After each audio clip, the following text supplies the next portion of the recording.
রাস্তার উপরে পড়ে আছে গাছ আর বৈদ্যুতিক খুঁটি, উদ্ধারে কাজ করছে ফায়ার সার্ভিস। দিনাজপুরে বুধবার মধ্যরাতে হঠাৎই ঝড়ে লণ্ডভণ্ড হয়ে যায় শহরসহ আশপাশের বেশ কয়েকটি উপজেলা।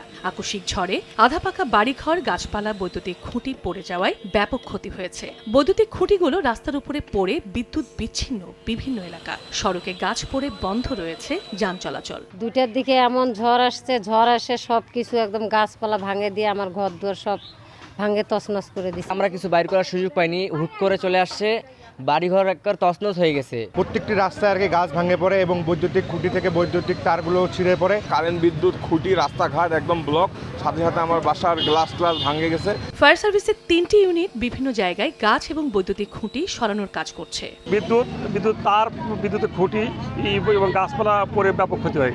আমাদের উদ্ধারকারী টিম বিভিন্ন অঞ্চলে কাজ করছে।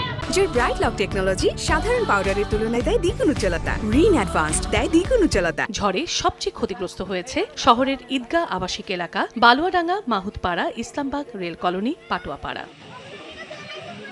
সময় সংবাদ, দিনাজপুর।